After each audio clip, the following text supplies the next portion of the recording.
ജനാധിപത്യപരമായി സമരം ചെയ്തിട്ടുള്ള സാധാരണക്കാരായിട്ടുള്ള ആളുകളെയാണ് നിരവധി ആളുകളെ കേരളത്തിൽ അങ്ങോളം ഇങ്ങോളം റോഡ് ഉപരോധിച്ചത് മുതൽ ശബരിമലയിൽ നടന്നിട്ടുള്ള പ്രക്ഷോഭങ്ങളടക്കം വലിയ തരത്തിൽ കേസുകൾ ചുമത്തിക്കൊണ്ട് ആ ഓരോ കേസുകളിലും 100ഉം 200ഉം 300ഉം ആളുകളെ പ്രതി ചേർത്തുകൊണ്ട് ഏതൊരാളെയും ഏത് സമയത്തും പ്രതിപ്പട്ടികയിൽ പെടുത്താവുന്ന തരത്തിൽ വലിയ അക്രമത്തിന്റെ ഭാഗമായിട്ടാണ് ഗൂഢാലോചനയുടെ ഭാഗമായിട്ടാണ് ഈ തരത്തിൽ കേസുകൾ രജിസ്റ്റർ ചെയ്യാനും അതുമായി നടപടികൾ സ്വീകരിക്കാനുമുള്ള സാഹചര്യം ഉണ്ടായത്. കേരളത്തിൽ ഏതെങ്കിലും ഒരു അക്രമം നടന്നതിന്റെ പേരിലല്ല, വലിയ തരത്തിൽ ഏതെങ്കിലും അക്രമ സംഭവങ്ങളോ പ്രതിഷേധ പ്രകടനങ്ങളോ പ്രതിഷേധങ്ങളോ എല്ലാം അക്രമാസക്തമാവുകയോ ചെയ്തതിന്റെ പേരിലല്ല ഈ കേസുകൾ ഒന്നും എടുത്തിട്ടുള്ളത്. ശബരിമലയിൽ പമ്പയിലും ശബരിമലയിലും നിലക്കലുമെല്ലാം നടന്നിട്ടുള്ള സമരങ്ങൾ പലപ്പോഴും പോലീസിന്റെ ശക്തമായിട്ടുള്ള നടപടികൾക്കും അതുപോലെ തന്നെ നിരവധി ആളുകൾ പരിക്കേൽക്കുകയും പ്രക്ഷോഭകാരികളായിട്ടുള്ള ആളുകൾ അല്ലെങ്കിൽ സമരവുമായി രംഗത്ത് വന്നിട്ടുള്ള അയ്യപ്പ ഭക്തരായിട്ടുള്ള ആളുകൾ അവർക്ക് വലിയ മർദ്ദനമേൽക്കുകയെല്ലാം ചെയ്യുന്ന സാഹചര്യം ഉണ്ടായിട്ടുണ്ട്. ആ കാലഘട്ടങ്ങളിൽ പോലും ഏതെങ്കിലും തരത്തിലുള്ള നാശനഷ്ടങ്ങൾ സൃഷ്ടിക്കുന്ന തരത്തിലുള്ള ഒരു സമരം ആ സമരവുമായി ബന്ധപ്പെട്ടുകൊണ്ട് ഉണ്ടായില്ല. പക്ഷേ CAA പ്രക്ഷോഭവുമായി ബന്ധപ്പെട്ടുകൊണ്ട് കേരളത്തിൽ അങ്ങോളം ഇങ്ങോളം നാം കാണുന്നത് നിരവധി തരത്തിൽ ആളുകൾക്ക് നഷ്ടമുണ്ടാകുന്ന തരത്തിൽ പ്രക്ഷോഭങ്ങൾ സംഘടിപ്പിച്ചു എന്നുള്ളതാണ്. അത് പൊതുമുതൽ നഷ്ടപ്പെടുകയോ പൊതുമുതൽ നാശമോശം വരുത്തുക എന്നുള്ളതിനേക്കാൾ അപ്പുറത്ത് സാധാരണക്കാർക്ക് വലിയ തരത്തിൽ നഷ്ടങ്ങൾ ഉണ്ടാക്കുന്ന തരത്തിലുള്ള പ്രക്ഷോഭങ്ങളും പ്രതിഷേധങ്ങളുമാണ് പല സ്ഥലങ്ങളിലും സംഘടിപ്പിക്കപ്പെടുന്നത്. പക്ഷെ എങ്കിൽ പോലും അതിലെടുത്തിട്ടുള്ള കേസുകളുടെ എണ്ണം വളരെ ചുരുക്കമായിരുന്നു. നടന്നിട്ടുള്ള പ്രക്ഷോഭത്തിന്റെ തോതിനനുസരിച്ചല്ല, അല്ലെങ്കിൽ പ്രതിഷേധങ്ങളുടെ കണക്കിനനുസരിച്ചല്ല, പ്രതിഷേധങ്ങളുടെ ദിവസത്തിനോ സമയത്തിനോ അനുസരിച്ചല്ല കേസുകൾ രജിസ്റ്റർ ചെയ്യുന്ന സാഹചര്യം ഉണ്ടായത്. പലതും ഒരു വഴിപാടായി തൽക്കാലത്തേക്ക് കേസ് എടുത്തില്ല എങ്കിൽ, FIR ഇട്ടില്ല എങ്കിൽ അത് തങ്ങൾക്ക് പ്രശ്നമാകും എന്ന് തോന്നുന്ന സമയത്താണ് പോലീസ് ഉദ്യോഗസ്ഥന്മാർ അത് കേസെടുക്കാനോ FIR ഇടാനോ ആയിട്ടുള്ള സാഹചര്യം ഉണ്ടായത്. അതിന്റെ ഒരു പ്രധാനപ്പെട്ട രാഷ്ട്രീയം ആ സമയം മുതൽ CAA പ്രക്ഷോഭത്തെ ഈ സർക്കാർ പിന്തുണച്ചിരുന്നു എന്നുള്ളതാണ്.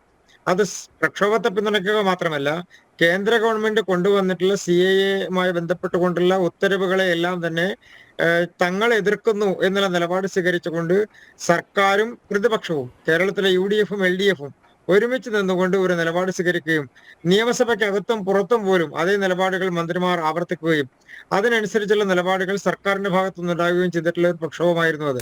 അപ്പൊ സ്വാഭാവികമായും ഒരു സർക്കാർ സ്പോൺസേഡ് പ്രക്ഷോഭം തന്നെയായിരുന്നു CAA-യുമായി ബന്ധപ്പെട്ടുകൊണ്ടുണ്ടായത്. എങ്കിൽ പോലും സാധാരണക്കാരായിട്ടുള്ള ആളുകൾക്ക് വലിയ പ്രശ്നങ്ങൾ സൃഷ്ടിക്കുന്ന തരത്തിലുള്ള പ്രക്ഷോഭങ്ങൾ പല രംഗത്തുമുണ്ടായി, പല സ്ഥലത്തുമുണ്ടായി.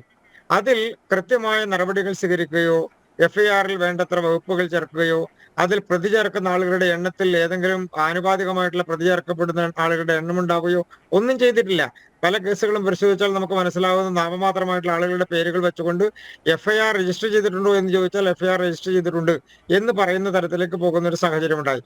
അപ്പൊ ഈ കേസുകൾ, ഈ പ്രക്ഷോഭങ്ങളും സമരങ്ങളും ഒക്കെ നടക്കുന്ന സമയത്ത് തന്നെ ഇതിന്റെ കേസുകൾ അത് തേച്ചു മാച്ച് കളയാനോ ഇല്ലാതെയാക്കാനോ സർക്കാരിന് പിൻവലിക്കാവുന്ന കഴിയുന്ന തരത്തിലോ ഉള്ള വകുപ്പുകളും ആരോപണങ്ങളും മാത്രം ചുമത്തിക്കൊണ്ടാണ് കേസുകൾ പലതും എടുക്കാനുള്ള സാഹചര്യം പോലും കേരളത്തിലുണ്ടായത്. അതിന്റെ പ്രധാനപ്പെട്ട കാരണം ആ കാലഘട്ടങ്ങളിൽ തൊട്ട് തന്നെ ഇടതുപക്ഷ ഗവൺമെന്റിന്റെ നിലപാട് ഒരു പ്രീണന നിലപാടായിരുന്നു എന്നുള്ളതാണ്. ആ പ്രീണനം എന്ന് പറയുന്നത് വോട്ടിന് വേണ്ടിയിട്ടുള്ള പ്രീണനമായിരുന്നു. അത് ആ കാലഘട്ടത്തിൽ അസംബ്ലി തെരഞ്ഞെടുപ്പ് അടുത്തു വരുന്ന സമയത്താണെങ്കിലും കേരളത്തിന്റെ രാഷ്ട്രീയവുമായി ബന്ധപ്പെട്ടുകൊണ്ടുള്ള ഇടതുപക്ഷത്തെ സംബന്ധിച്ചാണെങ്കിലും വലതുപക്ഷത്തെ സംബന്ധിച്ചാണെങ്കിലും രണ്ടുപേരും മത്സരിച്ച് തങ്ങൾ ആരുടെ പിന്തുണ കൂടുതൽ ഉറപ്പിക്കും എന്ന് പറയുന്ന തരത്തിലായിരുന്നു ആ പ്രക്ഷോഭകാരികൾക്ക് അതുമായി ബന്ധപ്പെട്ടുകൊണ്ട് നിൽക്കുന്ന സംഘടനകൾക്ക് ഒത്താശ ചെയ്തു കൊടുക്കാനുള്ള നടപടി ഉണ്ടായത്. അതുകൊണ്ട് സ്വാഭാവികമായും ആ കേസുകൾ അന്ന് തന്നെ എഴുതി തള്ളപ്പെടാനുള്ള സാധ്യതയുണ്ട് എന്ന് നമുക്ക് മനസ്സിലാകുന്ന തരത്തിലായിരുന്നു. ഇന്നിപ്പോ ചെയ്തിരിക്കുന്നത് പ്രായോഗികമായി ആ കേസുകൾ ഇല്ലാതെയാക്കാൻ വേണ്ടി സർക്കാർ ശ്രമിക്കുന്നു എന്നുള്ളതാണ്. അതിന്റെ കാരണം വരാൻ പോകുന്ന പാർലമെന്റ് തെരഞ്ഞെടുപ്പ്, ആ പാർലമെന്റ് തെരഞ്ഞെടുപ്പിൽ ഈ സർക്കാരിന് അനുകൂലമായിട്ടുള്ള ഒരു നിലപാട്, അതല്ലെങ്കിൽ ഇടതുപക്ഷത്തിന് അനുകൂലമായിട്ടുള്ള ഒരു നിലപാട് ഒരു സമൂഹത്തിൽ നിന്നുണ്ടാവണം എന്നുള്ളൊരു കാഴ്ചപ്പാടിന്റെ അടിസ്ഥാനത്തിലായിരിക്കണം ഒരുപക്ഷെ ഇന്ന് കേസുകൾ പിൻവലിക്കാനുള്ള സാഹചര്യം ഉണ്ടായത്. സർക്കാരിന് ഈ കാര്യത്തിൽ ജനകീയ പ്രക്ഷോഭങ്ങൾ നടന്നതിന്റെ പേരിലുള്ള കേസുകളാണ് പിൻവലിക്കുന്നത് എന്നുണ്ടെങ്കിൽ ശബരിമല പ്രക്ഷോഭത്തിലെ മുഴുവൻ കേസുകളും പിൻവലിക്കപ്പെടണം. അതുപോലെ തന്നെ നടന്നിട്ടുള്ള നിരവധി പ്രക്ഷോഭങ്ങൾ കേരളത്തിൽ ഇപ്പൊ ഉദാഹരണത്തിന് സിദ്ധാർത്ഥന്റെ മരണമടക്കം ഉണ്ടായ സമയത്ത്, കേരളത്തിലെ നിരവധി ഈ തരത്തിലുള്ള വിഷയങ്ങൾ ഉണ്ടായ സമയത്ത്, കർഷക ആത്മഹത്യകൾ ഉണ്ടായ സമയത്ത്, കേരളത്തിലെ ക്യാമ്പസുകളിൽ നടന്നിട്ടുള്ള SFIയുടെ അക്രമം അടക്കം, അതുപോലെ തന്നെ നടന്നിട്ടുള്ള നിരവധിയായിട്ടുള്ള വിഷയങ്ങളുമായി ബന്ധപ്പെട്ടുകൊണ്ട് ഗവർണറുമായി ബന്ധപ്പെട്ടുകൊണ്ട് ഉയർന്നു വന്നിട്ടുള്ള അരാഷ്ട്രീയവാദം ഉയർത്തിക്കൊണ്ട് നടന്നിട്ടുള്ള പ്രക്ഷോഭങ്ങൾ, ഈ ഭരണകൂടത്തിനെതിരായി നിലനിൽക്കുന്നു എന്നുള്ളതിന്റെ പേരിൽ ആളുകൾക്കെതിരെ എടുത്തിട്ടുള്ള നിലപാടുകൾ, അതിന്റെ ഭാഗമായിട്ടുള്ള കേസുകൾ തുടങ്ങി നിരവധി ഇപ്പൊ വാളയാറിലെ പെൺകുട്ടികളുടെ മരണവുമായി ബന്ധപ്പെട്ടുകൊണ്ട്, വണ്ടിപ്പെരിയാറിലുണ്ടായിട്ടുള്ള മരണവുമായി ബന്ധപ്പെട്ടുകൊണ്ട് ഈ തരത്തിൽ ജനകീയ പ്രക്ഷോഭങ്ങൾ നിരവധി, അത് സെക്രട്ടേറിയറ്റിന് മുന്നിലാണെങ്കിലും കാസർഗോഡ് മുതൽ തിരുവനന്തപുരം വരെയുള്ള സ്ഥലങ്ങളിലാണെങ്കിലും നിരവധി ജനകീയ വിഷയങ്ങളിൽ പ്രക്ഷോഭങ്ങൾ ഉണ്ടായിട്ടുള്ള സാഹചര്യങ്ങൾ ഉണ്ടായിട്ടുണ്ട്. അതിൽ BJP അടക്കമുള്ള, യുവമോർച്ച അടക്കമുള്ള, ABVP അടക്കമുള്ള നിരവധി യുവജന വിദ്യാർത്ഥി പ്രക്ഷോഭങ്ങളും പ്രതിഷേധങ്ങളും എല്ലാം ഉണ്ടായിട്ടുണ്ട്. അങ്ങനെയുള്ള പ്രക്ഷോഭങ്ങളിൽ ഉൾപ്പെട്ടിട്ടുള്ള കേസുകളടക്കം പിൻവലിക്കാൻ സർക്കാർ തയ്യാറാകേണ്ടതല്ലേ? അതിന്റെ പ്രധാനപ്പെട്ട കാരണം CAA പ്രക്ഷോഭം എന്ന് പറയുന്നത് സ്വാഭാവികമായും കേന്ദ്ര ഗവൺമെന്റ് കൊണ്ടുവന്നിട്ടുള്ള ഒരു നിയമ നടപടിയെ ചോദ്യം ചെയ്തുകൊണ്ട് ഉണ്ടായിട്ടുള്ള പ്രക്ഷോഭമാണ്. അതിനേക്കാൾ അപ്പുറത്ത് ഈ സർക്കാരിന്റെ ജനവിരുദ്ധ നയങ്ങൾക്കെതിരായി സർക്കാരിന്റെ ഒപ്പം നിൽക്കുന്ന ആളുകൾ നടത്തിയിട്ടുള്ള അക്രമങ്ങൾക്കെതിരായി നടന്നിട്ടുള്ള പ്രക്ഷോഭങ്ങൾ, ആ പ്രക്ഷോഭങ്ങൾ കൂടി ഈ സർക്കാർ കണക്കിലെടുക്കാൻ വേണ്ടി തയ്യാറാകേണ്ടതായിരുന്നു. അതൊന്നും തയ്യാറായില്ല. അതിന്റെ പ്രധാനപ്പെട്ട കാരണം ഈ സർക്കാരിനെ സംബന്ധിച്ചിടത്തോളം, LDF സർക്കാരിനെ സംബന്ധിച്ചിടത്തോളം ഒരു പക്ഷപാതപരമായിട്ടുള്ള നിലപാട് ആ കാര്യത്തിൽ സ്വീകരിക്കുന്നു എന്നുള്ളതാണ്. അതിൽ രാഷ്ട്രീയമുണ്ട്. അതിൽ വ്യക്തമായിട്ടുള്ള രാഷ്ട്രീയം ഒരു പ്രീണന രാഷ്ട്രീയമാണ്. ആ പ്രീണന രാഷ്ട്രീയം എല്ലാവർക്കും അറിയുന്ന കാര്യമാണ്. ഇപ്പൊ ജോസഫ് മാഷിന്റെ കൈവെട്ടുന്ന കേസുണ്ടായി. ആ കൈവെട്ട് കേസിലെ പ്രതികളെ പിടിക്കാൻ വേണ്ടി തയ്യാറായില്ലല്ലോ. ഇപ്പൊ ഇന്നാണ് പാലക്കാട് ശ്രീനിവാസന്റെ മരണവുമായി ബന്ധപ്പെട്ടുകൊണ്ടുള്ള ഒരു പ്രധാനപ്പെട്ട പ്രതിയെ അറസ്റ്റ് ചെയ്യുന്ന സാഹചര്യം ഉണ്ടായത്. ഇപ്പൊ അഭിമന്യു കേസുമായി ബന്ധപ്പെട്ടുകൊണ്ട്, അതുപോലെ തന്നെ UAPA കേസ് ചാർജ് ചെയ്യപ്പെട്ടുള്ള പ്രധാനമന്ത്രി അടക്കമുള്ള ആളുകൾക്കെതിരെ വധഭീഷണി ഉയർത്തുന്ന തരത്തിലുള്ള കേസുകൾ ഉണ്ടായി.